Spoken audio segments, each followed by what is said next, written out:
Hey, what's going on, guys? Today we're taking a look at an SD cross silhouette kit here. This is the Zeta Gundam. So recently we've been taking a look at a number of different Zeta kits in the master grade form, but this is another version of the Zeta Gundam that I've not ever built before, this SDCS version. So let's go ahead and get into it for today's review. So one important thing to note as we're getting into this is that while some of the releases in the line do, this release does not come with the cross silhouette frame in here. So you only have the SD frame, you can only make it like this. But of course, if you have the cross silhouette frame, you can make it into the larger form. We will take a look at that, but that's not included with this. So awesome box art there of the Zeta Gundam there on the front in SD form, looking very cool and cute at the same time. On the side of the box, you can see this is number 5 in the cross silhouette line. And here on the bottom of the box, you can see some other details about this. So the gimmick of the eyes being able to change, again, that's for if you want to make it in the cross silhouette form. You can make it without the cute eyes with the longer proportions there. You can also put the cross silhouette Zaku 2 head on this to recreate the scene from the anime series. You've got the beam saber, the beam rifle, the backpack stabilizer right there, the shield, and there you go. So you can see whichever frame you choose to put in this, the SD frame or the cross silhouette frame, is going to change the proportions of this. There is also a set available, as far as I know, that will allow you to make this into the Wave Rider form, but you need a separate set for that, which I do not have, so I won't be able to show you guys that in this review. But here it is, just straight out of the box, just snap built, unpainted, and does look really quite nice there, as you can see. So a little bit about the part separation of the kit, which, as we've seen in numerous releases, in all the releases really, in the SDCS line, the part separation on them is really quite nice as far as SD kits go. So alright, here we've got our runners, which we'll get back to here in just a moment. First, for the instruction manual right here, we've got some information in Japanese and in English. We've got a photograph of the painted version of the build, some other releases in the line there, the Zaku 2, the Nightingale, and the cross silhouette frame there. On the inside, we do have a parts list, and it looks like part of the construction is going to be here in full color. It looks like that's probably about near the end of the construction, while part of the construction is in black and white. So you'll notice that the instructions are split up into 2 sections. So this darker one up here follow along the top, and the lighter one follows along here at the bottom. That just depends on whether you're going to build it with the SD frame or the cross silhouette frame. So if you have the SD frame as if you only have what's here in the box, you'll follow these instructions here at the top. But if you do have the cross silhouette frame and you want to build it like that, then you follow the instructions here along the bottom. So that's how that goes. Let's go ahead and check out the stickers here real quick. With it being an SD kit, I mean, there is a fair amount of these. We've got stickers there for the eyes, the cameras, and then for some yellow vent accents, some red stickers for around on the backpack there. It looks like mostly for all of those, so not too bad. It's actually kind of comparable to the HG kit, but you will have a few foil stickers to put on. For the runners, we've got runner A1 here, which is just going to be our SD frame there in white. Runner B1 is going to be in 3 colors, white, blue, and yellow for all those parts there for the kit. Runner B2 going to be the remainder of our white parts, and then also our red parts for the kit up there. And then lastly, runner C is going to be all these parts here in black, mostly for the backpack, a couple other parts there for the hands, the shield part, and a part there for the beam rifle, it looks like, as well. And that's everything for the runners. Alright, so after a pretty short build session, here is our little boy all put together and ready for review. Now, of course, with this being an SD kit, it doesn't really necessarily take that long to get this kit put together, so expect it to be pretty short. I am going to show you guys what it looks like with the cross silhouette frame later on in the review. Of course, because it doesn't include the cross silhouette frame, I don't want to focus too much on that. We'll just focus on just this kit as it is, just straight out of the box. Of course, just with the stickers applied to it, but I do want to take a look at how it is going to look with the cross silhouette frame, because that's how I plan on having this built up, and just so that you guys can see that. So in case you do want to pick this kit up for yourself, if you want to pick up a cross silhouette frame at the same time, you can do that. But let's go ahead and talk about the accessories first. Let's go ahead and get into it. And as you might expect, the accessories for this guy are going to be pretty straightforward. You got the beam rifle, the beam saber, and the shield. Beam saber, unfortunately, is just all here in white, so you will have some masking required there for that to get that looking its best. Though you really don't even need an airbrush, I would say. For an SD kit like this, I mean, if you really just wanted it to be in a better color than what it is, you know, wrap some masking tape around that handle just to cover that off, and then just use a like metallic pink Gundam marker or something, and you could color the beam effect and it'd probably look just fine. Up next, our beam rifle, again, going to be just a single piece, all in black here, pretty straightforward. Again, no sticker for the camera for that.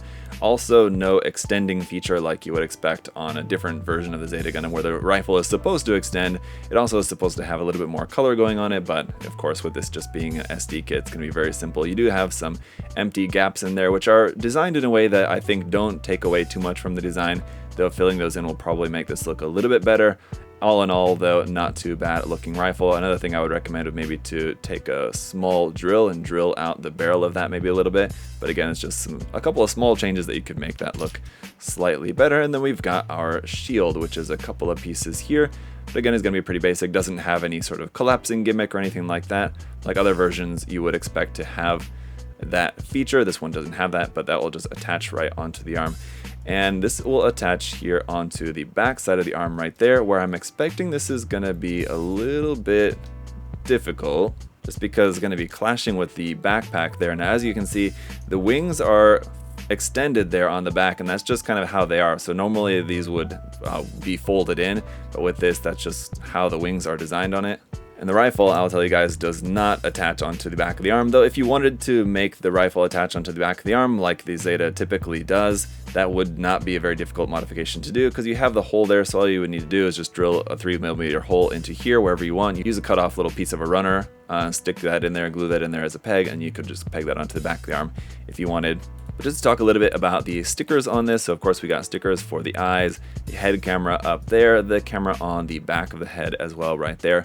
All of the red that you see on the backpack is stickers, the center section there, as well as here on the wings. So there's one sticker that goes on the front, one on the back, and then up for this part, the little edge of the wing up there, that's also one sticker on the front, one sticker on the back. I will say nobody likes stickers, but I do like the fact that they give us stickers for the front and back side of those wings, because it could have been that they just gave us stickers for the front, just because that's kind of the side that you're typically seeing it, and then just kind of ignored the back. But it's nice that we got stickers that wrap all the way around. Then down here on the legs, you got yellow stickers for the vents on the both insides and outsides of the legs, little vent stickers right there.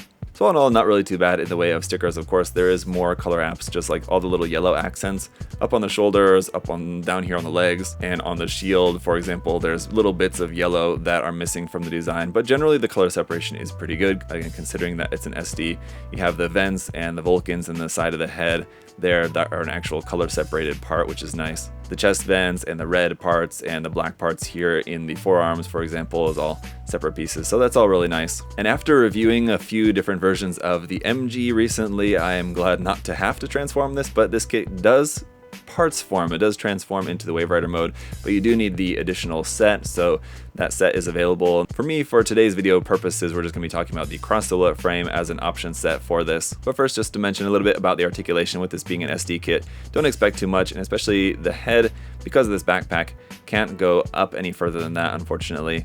That's kind of getting in the way. Otherwise, it would be able to go a little bit further up. But you can point the head down, turn it left and right. No issues there. Shoulder is just on a ball joint, which will move forward and back, up and down a little bit there, but if you extend that too far, it's just gonna pop out of that pretty easily. And the entirety of the arm is plugged up into the shoulder piece via a little ball joint there, so you can kind of move that around and turn it, but there's not really going to be a whole lot of articulation there in the arm. The wrist is also just on a little ball joint there. In the torso, there is a ball joint between the top and the bottom half that will allow for a little bit of forward and back bend here, and then you can rotate at the waist section as well. The skirt armor is all fixed in place. The legs are just basically a single piece there, which is plugged up via a ball joint right into the top. So you can really only kind of just adjust the angle of the leg ever so slightly. Down here, this flap above the ankle does move independently right there, and then the foot is also just on a ball joint, so you can kind of move that around and angle it side to side like so. Up underneath the feet, you've got kind of half detail, half hollow gap there, unfortunately. And then around on the backpack, as you guys could see, the tail stabilizer will move up and down. These wing parts can you kind of rotate, but those are just kind of meant to just be fixed there anyway, as it's in its mobile suit form anyway. To swap out the frame, like if you build this as the SD form and then you want to swap out into the cross silhouette frame, you basically have to take the entire kit apart. So you should, I would recommend you guys, if you wanted to build it up as either one or the other, build it that way from the start and not build it up as one way and then plan on swapping the armor later, just because it's just means that you have to take everything apart in order to do that. But the head is just a matter of rotating this eye part, so you can just take off basically the top of the head. Once you get those pieces apart, which I will admit is kind of difficult just because it's a square peg there, and to get that separated up off there is kind of challenging, but you just rotate it around the other way to make your regular Gundam face here like so. Pop that back in and it's looking very cool. Now you have stickers for the eyes, and then it's the black around the eyes is a separate black piece, so that's really nice that you have that. So painting this will be easier just because that's separated pieces. So again, just a very nice color separation here for the head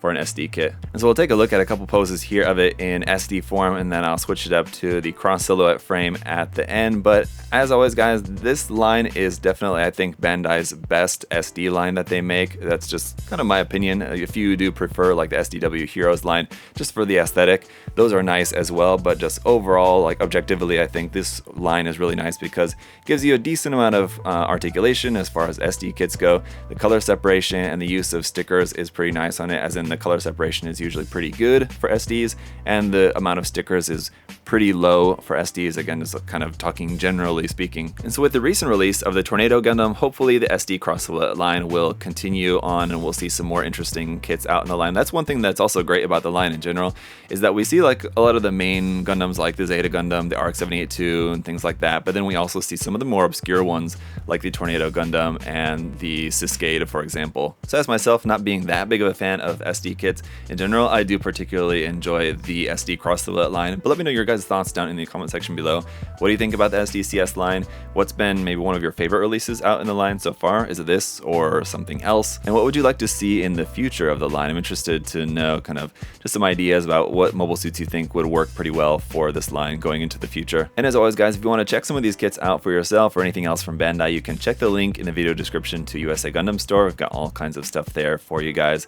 And if you'd also like to leave a like or subscribe while you're here as well, that would also be greatly appreciated. Thank you guys all so much for all of your support. Until next time, hope you all have a great day, and I'll see you guys later. Bye.